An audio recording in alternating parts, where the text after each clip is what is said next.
What's up, quarantiners? I have been really fascinated over the past few days with thinking about how this quarantine is going to create new opportunities for creatives to thrive in the digital world. Because all of a sudden, we're all pulled out of the real world. We have no more opportunities in the real world. Real world, that's a hard one to say. And we have to start thinking about how do we keep our skill set fresh, and how do we keep ourselves just sane and happy on a regular basis when we don't have jobs and other people to interact with. So I realized I need to start talking to other creatives and find out how they're dealing with the challenges of being in quarantine, not being able to go to work, not being able to work on their craft, and not being able to collaborate with other people. So I just decided to have a phone call with a good friend of mine named Aaron Weininger. He's a comedian and an improv artist, performance artist. Aaron has joined a show called Socially Distant Improv, where he is going to be doing live improv theater with other New York City improv artists on Instagram using Zoom to bring everybody together. So I can't wait to see that. That's happening tonight at 7 o'clock. I don't know if I'll have this video done and out in time before that starts, but at the very least, I'm excited to hear about how Aaron is taking advantage of this quarantine and this downtime to continue to collaborate with other creatives and continue to hone his craft. So here's my conversation with Aaron Weininger. If you know anybody else who is dealing with this quarantine in fun and positive ways, please shoot them my way. Please send me a message with their information. I would love to talk to them. And if you are doing anything interesting right now in quarantine, I'd love to hear from you as well. So please leave me a comment. Anyway, without further ado, here is Aaron Weininger. Aaron Weininger, how you doing, man? Okay. Yeah? So what's it been like? We got 1 week of quarantine down so far. Have you been quarantining this past week, or you been out and about? I've been quarantining. I mean, there's really nowhere to be out and about. I mean, I've gone on walks. Yeah. Yeah, what's it been like? About it. I haven't been outside since Tuesday. Wait, really? Yeah. You've strictly been inside? Yeah, just, trying it out. I've had a lot of work to do, so. Are you not, gnawing your leg off? It's some days it feels like that. Other days, you wake up, you get to work, and then you forget the day's gone. So I need to get out and just see what it's like. I'm going to go get some groceries tonight, I think. Guess, at this point, I feel like I wish I had more work to work on. And I've been doing kind of things like, I'm part of, a writing group that, will have us, have, a silent writing session, an hour beforehand, and then, after that, we all give each other, we present our pieces and we give each other notes based on those pieces. Mm-hmm. Okay, that's pretty good. Yeah, I mean, that's been my big thing, too, is, you just have to kind of create the work for yourself. So I started doing these videos, just about my experience in quarantine and also trying to figure out what's happening with this pandemic. How long is it likely to continue? How bad is it going to get? But at a certain point, you kind of just got to forget about that stuff. And that was my big thing today. It's just I need to just get back to, treating this as every other 9 to 5 day as if the world was still continuing, so trying to figure out what the work is that we can do before, the economy starts to come back and we can jump back into real work outside our doors. So yeah, I'd love to hear your thoughts on that. What other things do you have in mind for the next few weeks? I mean, so right now I think I'm at the void of am I going to go back home with my family for a little bit? Right. Where are they? They're in Rhode Island. Okay. Yeah, so you could make that commute without too much trouble. Yeah, no, I think, it would be a situation of, them coming and picking me up. Right. Because I don't really want to ride a bus right now. Are buses even running right now? I'm not sure. I mean, this lockdown sounds pretty serious. Connecticut, New York, Illinois, and California are... They're not closing down transportation. I heard, people, they should close down the highways and just completely, quarantine the city of New York City, and I'm that's insane. Right. But that's what they did in China, and that's the only place so far that's been able to stop the spread. Italy's been in quarantine. China's in a dictatorship. Right. Well, that's the hell they want over there. That's the thing. So it really is going to become a question of how long are we willing to let this continue to grow, and at what point are we going to decide that we have to take more draconian measures if it gets to that? And look. Yeah.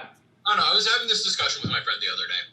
And I think we should just have testing available for everyone. That would be nice. So far it sounds like they're only testing people that are showing symptoms.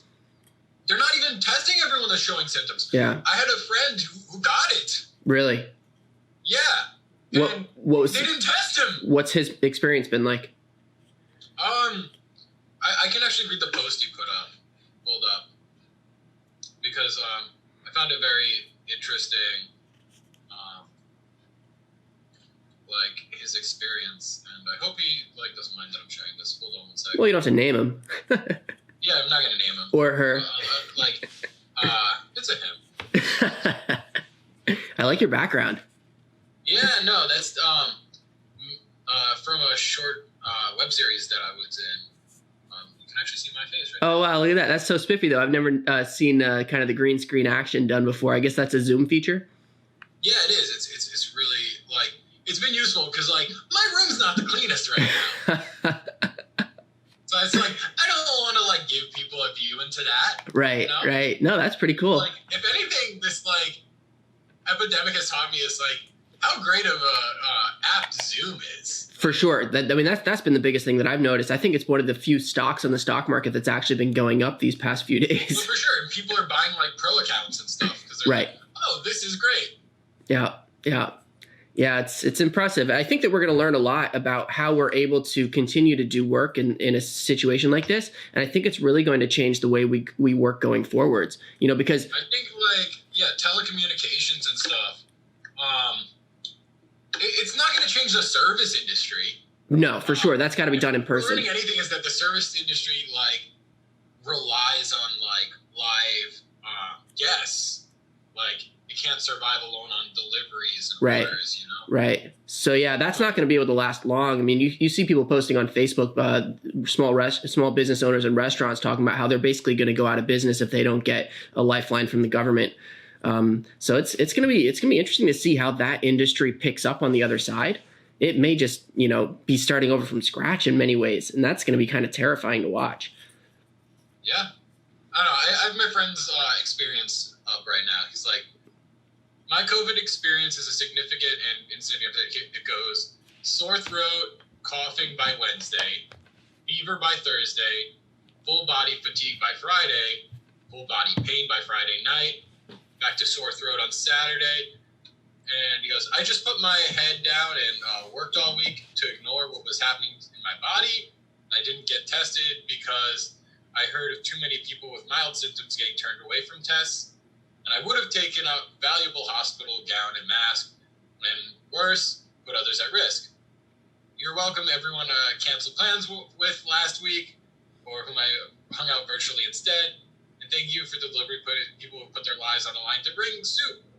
I won't be anywhere for 2 weeks. Stay safe, stay healthy, everyone. So, yeah, no, he's got it. Right. So he's just self-quarantining. Yeah. Which is great and all, but, like, if he knew earlier, like, I'm sure, like, he would have come in contact with less people. For sure. I mean, that's absolutely right. And I think that's what they've done in South Korea. It's the only way that they've managed to stem the spread there. And I think they're probably the most successful example where they immediately just started testing anybody who wanted to get tested. They implemented a countrywide face mask enforcement where you have to be wearing a face mask in public, which isn't necessarily to stop you from... See, with the face mask, it's like... It's not, unless you have symptoms, it's not going to do anything. Like, if you are symptomless, right? It's just like, the problem is it takes like sense of security that you're not going to get it. It takes one cough though. You cough one time in a room. It could be transmitted through your eyes. No, but the point is that the person who's sick and doesn't know that they're sick yet. Oh yeah, of course. Yeah, for sure. No, the first day, let's say, where you don't know you have it, and you cough once or twice around other people, all of a sudden all those other people have it. So the point of everybody wearing a face mask is to just diminish the number of times where those spreads happen without people know that they're doing it. But at the same time, you can do the same thing by just like coughing into your arm. Sure, but at the end of the day, South Korea is the only country that's really managed to contain this thing. I think the main thing is people knowing if they have it or not. Right. Because there's so many people that are still like going to grocery stores. Right. And what you're never going to stop that though is what we're realizing. So. No, but like, if you know you have it, exactly. Don't go to the grocery store. Exactly. Yeah, I think that's going to be the key. Like, ask someone else to get you food. Right. Because, like, there's now so much concentration at like these places that are essential. Right. Like. Right. And you have to because people need food. Right. It's so funny reading the news about these kinds of things, because the news articles, the quotes from, people are always like a day old. So I was just reading an article today where Cuomo was talking about how we now have 10,000 cases in New York, and you look online and it's like 20,000. I mean, this shit's doubling every 2 days. It's unbelievable.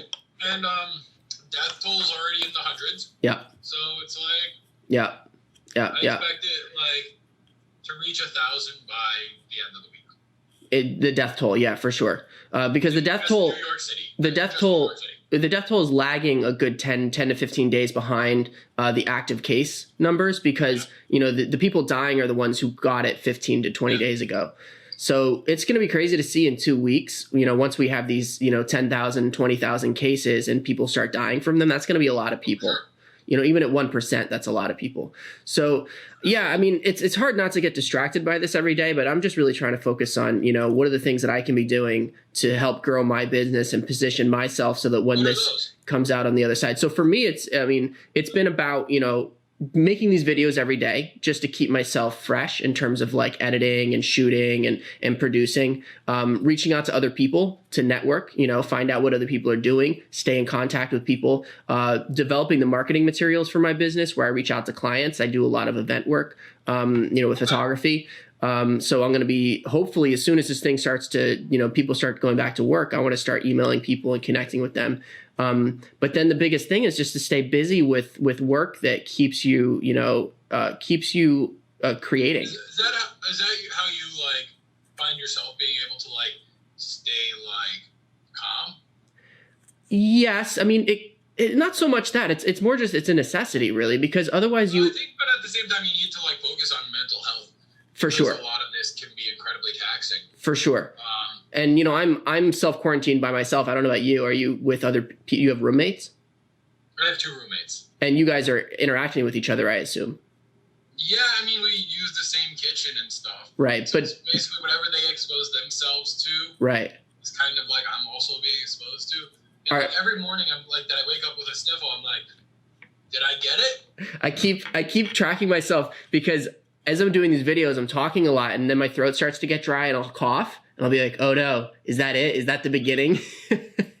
But so far it hasn't progressed beyond maybe a slight hint of a cough. So who knows, Also, it's spring. You're going to get like seasonal allergies. Right. Yeah. I've been opening my window here and trying to get some nice weather, and it's been great weather the past few days, but it's hard to just be watching it from indoors. For sure. Yeah. Yeah. So, I mean, these next few weeks are going to be a challenge for everybody, I think. So we just need to figure out a way to kind of like, reach out to different people and make sure we're all connecting and helping each other, at least from a distance, as much as we can. I'm just trying to like spread positivity and stuff. Yeah. I know it's not going to be like work based, and like, because a lot of stuff I'm doing, like, I'm doing this. Okay. So later today, I'm supposed to do this live stream of like my improv team. Nice. On Instagram. Nice. And it's like, I don't know how well it's going to work. Uh-huh. But we're doing it through Zoom, and we're all going to be like on, and like, I don't know what the lag's going to be like or anything. Right. Right now, it seems pretty good. So Zoom interviews are easy one-on-one. As soon as you start adding other people, the slight lag really makes it difficult to jump into the conversation. So you kind of notice a lot of people jumping in and then pausing. So it's going to take some getting used to, but people do it. And that's what's so beautiful about this forced quarantine, is that people are going to be forced to find ways to take advantage of the technology that's been there. We just, haven't had as much of a need for it. And I think once people get a taste for it, we're going to start seeing, a burst of new kinds of creativity that should hopefully continue after the quarantine, and people really embracing these technologies and finding ways to collaborate together digitally like this, that in the past we would have been reticent to do. Like, for example, my Real Model Stories project. People always ask me, hey, can you interview me from somewhere else? And I'm like, no, I want this to be an in-person thing. And it's been fortunate in New York. I have an unlimited supply of people who are interested in being on the show here. But it's nice now to think about doing it digitally. You know what I mean? I don't know if that's the right project for it, but at least for this project, I'm calling this Creators Unite. So I started a blog, creatorsunite.org, where I'm, trying to write about the challenges of being a creative in an economy that's completely shut down. And I'm realizing I can just take advantage of these digital tools to start bringing other people into the conversation. So I'm excited about that opportunity. And I'm excited to hear about how other people are doing it. This improv thing, I'd love to see that tonight. How do I follow that? It's going to be on Instagram at 7 p.m. It's, hold on. Yeah, it's called Socially Distant Improv. I love that. Are you going to live stream it on your Instagram? Yeah, it's going to be live streamed on the Socially Distant Improv account. You should put it on yours too. Yeah, well, that makes it more difficult because it's being hosted like through a Zoom account. Okay. To the Instagram, they figured out like the workaround. Oh, nice. Okay, so somebody's actually like dealing with the technical sides of this. Exactly. That's awesome. I don't know how it's gonna be, but like I've watched a few. They've been doing it for like a week now. Okay. But like a lot of them have been just kind of like regular Instagram lives kind of deal. Who's in charge of that project? Dana Schulman. She's on a improv team called Student Driver, and she's done a bunch of like improv at the People's Improv Theater. I need to interview her. If you could put me in touch with her, that'd be amazing. I mean, I'm sure she's available like via Instagram and stuff. Her and Kim Alou. Awesome. Are, taking, because we all just kind of like still want to perform. Like a lot of us that had like weekly shows and stuff, it's been like a drag. Yeah.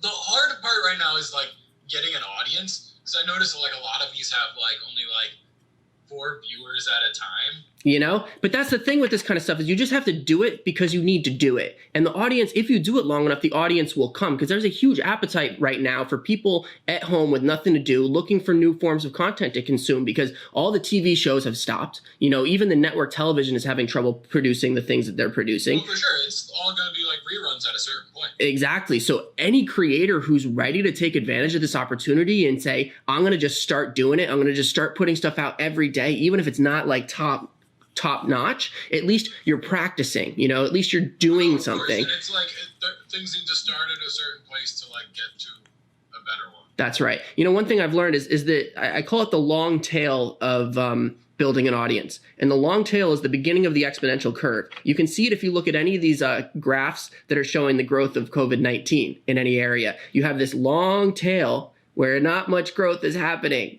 And you just got to, if you're a creator, you got to embrace that 2-3 months or whatever it's going to be of like barely anybody noticing. And then all of a sudden you get to this point of critical mass where people are starting to pay attention. You've really developed your craft to the point where it's really good. And all of a sudden it just takes off. But you got to do those 2 to 3 months or whatever time period it takes to get there. So yeah, I'm excited to see what people do.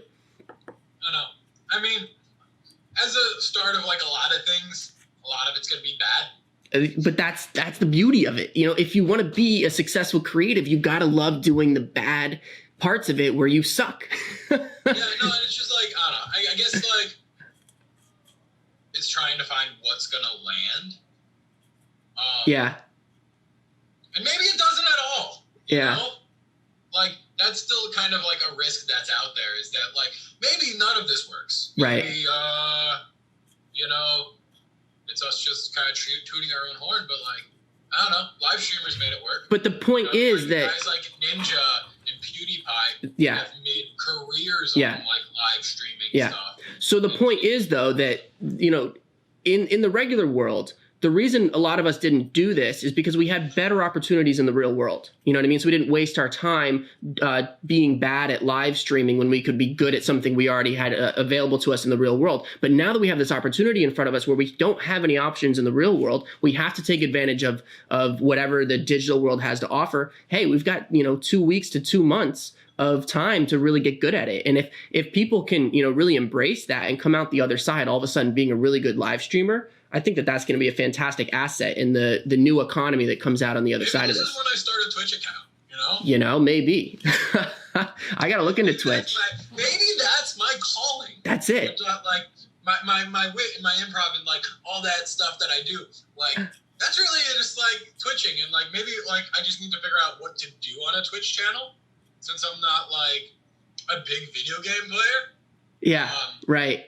Like, so what do I do then? So is Twitch mostly video games?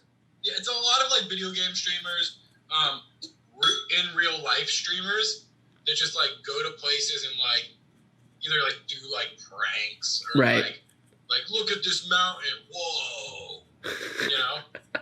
I mean, but it's all live. Real well when you're like quarantined, right? But I mean, you do comedy, you do improv. I feel like there's an opportunity there. No, for sure. And like, maybe that's like where I go is like, maybe I should find some like comedy side of it. Right. Well, I mean, that's how I see this. It's an opportunity to kind of put your workflow and your process out into the public domain and to show people how you are working on your craft on a daily basis. And it may not be that everybody is interested in seeing the nitty gritty of it, but I think we're going to find more and more that there is an audience for that. People who kind of want to live vicariously through other people. They want to see people who are taking advantage of this dark time and doing positive things with it. There's going to be a huge appetite for that. So, well, for sure. I'm thinking now, like, what I can do. And, like, I love it. What, like, could be legal. And I'm, like, kind of spitballing in my head right now. I love it. We've got the wheels turning. I'm going to take 10% of whatever you do. All right. I want full credit. No, I was thinking, like, maybe I just, like, watch movies and give my commentary the entire Wait, time. what was that show? There was a show, I think it was on YouTube, something theater, and it was these two little characters in the bottom of the screen just making... Oh, you're talking about Mystery Science Theater Yes. 2000? Yes. I got a poster of it on my wall over there. You can't see it right now because it's doing the green screen. But it's one of my favorite shows of all time. Exactly. You need to redo that show. Do Aaron's version. If I could do like my own Mystery Science Theater thing, sure. Exactly. I'm sure there's Twitch streamers that do that. The legality of like showing an entire movie though is like, yeah, like you know, there's gonna be maybe like I get people to all like start watching the movie at the same time as me because like there's an app right now that like you can do that. It's called Netflix Party. I've been seeing that, and you know who else is able to make it work yet? I don't know how it works. So I've noticed Netflix is doing that. Facebook is also promoting it. If you publish a video on Facebook or YouTube, one of the two, I can't remember. I've noticed they keep trying to convince me to like get a bunch of people to watch it with you at the same time. It's like start a watch party, they call it. So I think these companies are really trying to promote, you know, group activities in the digital world. And it's going to be really fun to see how that... still want the interaction. Exactly. It's going to be amazing to see how that develops. So I think that, you know, as depressing as this time can be, there's also a lot to look forward to and to be excited about. So, you know, I think we just got to keep having these conversations. You caught me on a good day. Sorry? I said you caught me on a good day. You know, it's Monday morning. We have the whole week in front of us. Let's take advantage of this week and see what we can do. Where I'm not like thinking about rent and like how I'm going to pay for things and stuff, and like I haven't been able to monetize anything right now. So that's exactly what I spent the first week, you know, dealing with. I made a couple of videos on like how to, you know, what the process is like calling up your credit cards and getting deferred payments and getting, you know, interest deferred. You can, you know, my cell phone company, for example, AT&T said that I don't have to pay my bill until May 13th and they won't terminate my account. So between now and then I can decide, you know, do I have work coming in or not, or do I need to cancel that? Adobe, for example, I use Adobe for all my products. They gave me 2 free months, so I don't have to pay that bill until June. So there's a lot of things you can do. I need to look into unemployment. I don't know if that's available for independent. It's not. Right? But I think they're changing it with this new bill that's going through Congress right now. I think that they're making, they're It's held up in the Senate right now, but like. Right. Our company fucked us over on that one. Well, of course, not just our company, but you know, any independent artists in general are almost always. If you're a gigger, it's gonna fuck you over. But 90% of all. We do it particularly, not calling them out per se. Yeah. But like, we shouldn't be hired as independent contractors. No, for sure. That's been illegal the whole time. But I think that that's going to change, and it's going to be interesting to see what this bill coming out of Congress, how that's going to affect people like us. So I'm growing out the beard right now too. I love it. I've been thinking about it. But, you know, one of the things that I found that kind of helps me feel mentally sane and fit every day is to get up, take a shower, do my hair, shave. I'm so bad at taking showers. Just little. Well, that the benefit of doing these videos is that the first day that I didn't do that and I'm editing my face, I'm like, you look disgusting. So these videos have forced me to kind of treat every day as if I'm going out into public and seeing people. And it's made me, you know, take every day as seriously as I would in the past. And that's really helped with keeping me sane, I think. So I showered today knowing that I was going to be like... Exactly. I was like, you need to look a little put together today, Aaron. Exactly. So I think doing more of that is something that will help all of us. So I highly encourage, you know, treating every day as if you're going out into public. It makes a big difference. For sure. All right. So anyway, it's been great chatting with you, Aaron. I appreciate you taking the time. Please keep me posted on how things are going. I definitely want to hear what you're working on over the next couple of weeks. Maybe we can do this again at some point. Yeah, no, and feel free to check out Socially Distant Improv at 7 p.m. today. Awesome. 7 p.m. tonight. I'm going to have to put that out on my social media. I'm going to try to, I don't know if I'm going to get this video edited in time. Oh, no, I'm going to try. But even so, even if it's just you watching. I will check it out for sure. I look forward to it. Thank you so much, Aaron. I'll be in touch. All right, Stay bye. safe. Ciao.